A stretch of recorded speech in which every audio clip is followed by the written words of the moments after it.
Hello friends, my name is Tawfiq and you're watching my channel Graphics 10. So we are going to continue with our Photoshop class, and today in this video we are going to see some adjustments. So in image drop down menu there is this option called as adjustments. So we are going to see few of them, not all of them. So firstly we have this option called as brightness and contrast.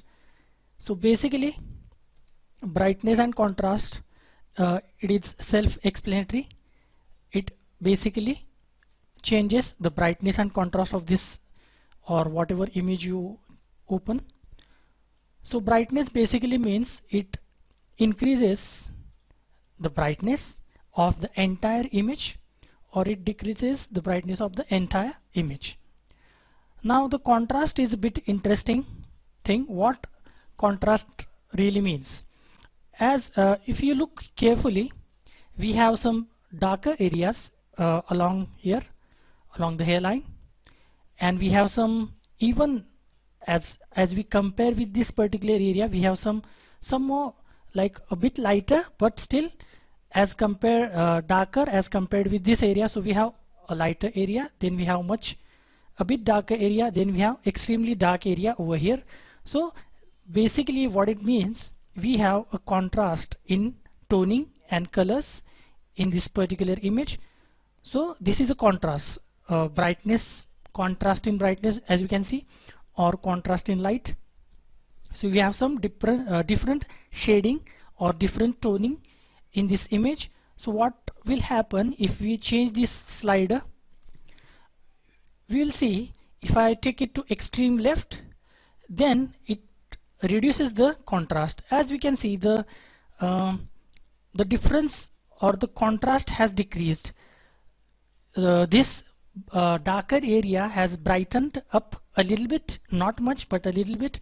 So in process it has decreased the contrast or difference between the toning of this particular image, or difference between the light. So it gives you consistent light. But what will happen if I take this slider to the extreme right? Then you can see it has increased the contrast. So you can see the brighter areas have become more bright, the darker areas have become even more dark. So that resulted in increase in the contrast. So that what basically this contrast option does. But what if we use the older version of this particular option? So use legacy means in the older versions of Photoshop, this is what we will get if we use the older versions of Photograph. If I check this one, and always keep the preview option on so that you will get a real-time preview. Now if I increase the brightness, it will give extreme brightness, and if I decrease the brightness, it will decrease brightness drastically. Same thing with contrast. I will put 0 over here. Now if I increase the contrast, then you can see the extreme difference between the toning. We have some bright areas, we have some not so bright areas, and we have some dark areas. So this is what I mean by the contrast. These tones are contrasting to each other. So if I decrease it, then you will get a plane, because it tries to decrease the contrast. So each and every color palette will be similar, or the toning will be similar across the image, so there will be no difference. So it will look like this. So there is no contrast. No contrast is also not correct. We won't be able to see anything if there is no contrast in lighting. So this is the 0 contrast. This is the original image,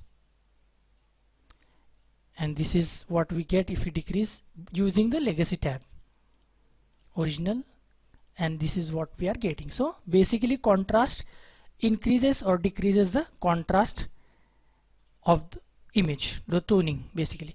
And if you click on the automatic, according to the Photoshop AI, it will give you a particular toning.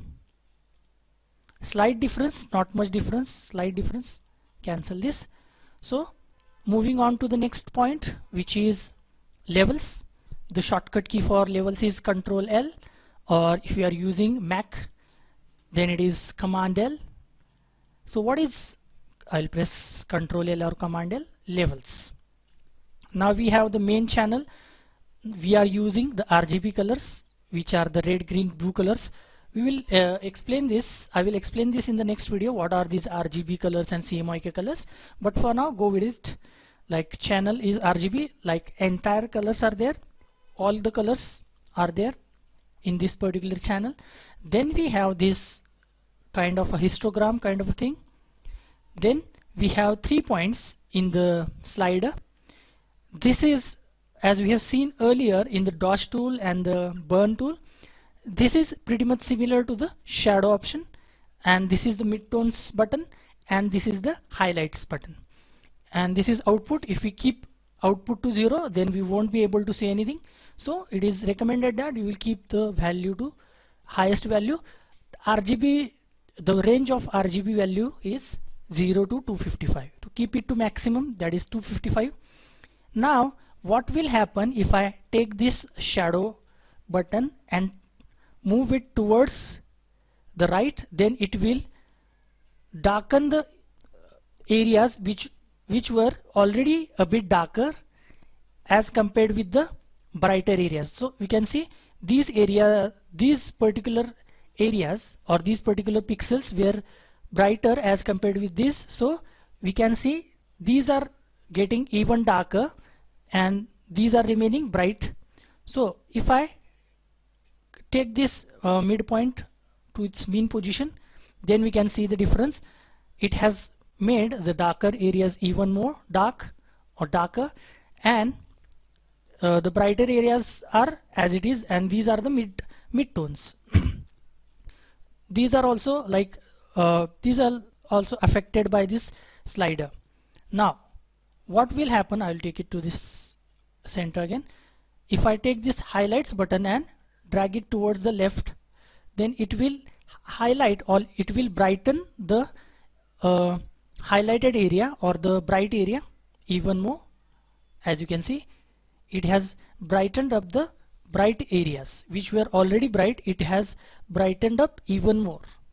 So this is, if we take it to the left, the highlights button, it will brighten the areas, and if we take this shadow button to the right, then it will increase the darker areas.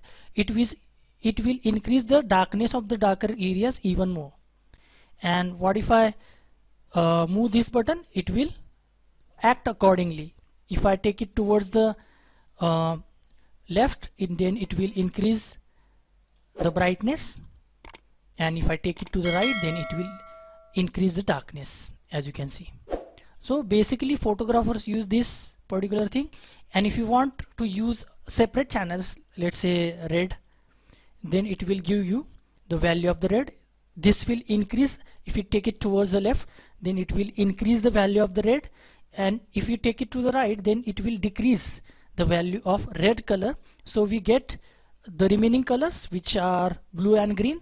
We will get mixture of blue and green, and it will work similar for other channels. Green, this will increase green, and this will decrease green, similar to blue. Increase blue, decrease blue. Similar option, automatic, it will act according to the AI of the Photoshop. Now what are these things? I will cancel this and I will open it again.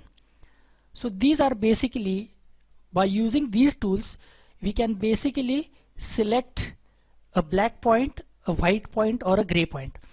We will see one by one what does these points exactly mean. So first of all, what will happen if I select a black point? Now if we select this darker area as a black point, then there won't be much difference. Let me select this. I have selected this. So it will ask us to define a black point. So what if I click on this darker area? Remember, this area is already darker. So if I click over here, so it will darken the entire image according to this particular point where I have clicked. but we cannot see much difference. Let's a slight difference because I have already selected a darker area, so it won't change much this particular image. But what will happen if I click on this area, because remember this is not that dark as compared with this is not as dark as this area. So what if I click on this particular area? So according to that point where I am clicking, it will darken the entire image. I will show you.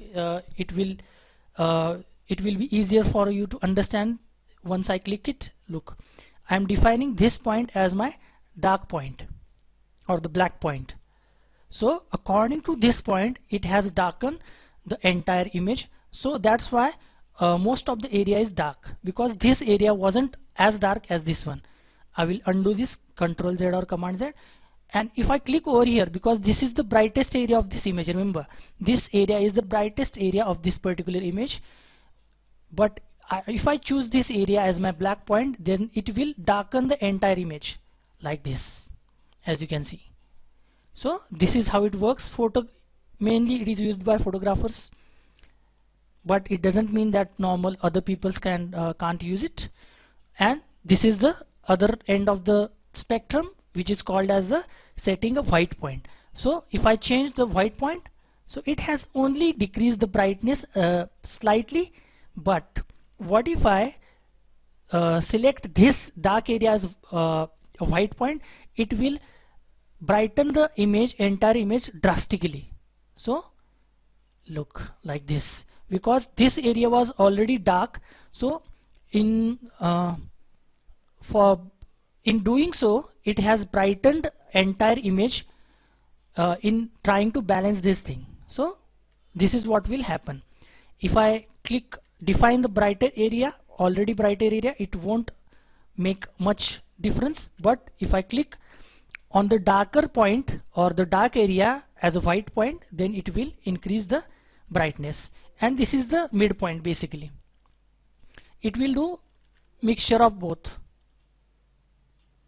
so there won't be that drastic difference as we compare with the this thing, black point or white point. And if you want to use some presets, then we also have some presets over here that Photoshop provides us. If you don't want to spend too much of a time, then we can use these ready-made presets. Custom means basically what we were doing for the last few minutes. That is what custom means. So I think this might have been helpful to you, I hope. So you check this point out and try it out on some different images. So I think that's it for this video. We have covered only 2 points: brightness, contrast, and levels. So I'll see you in the next one. Until then, bye bye and cheers.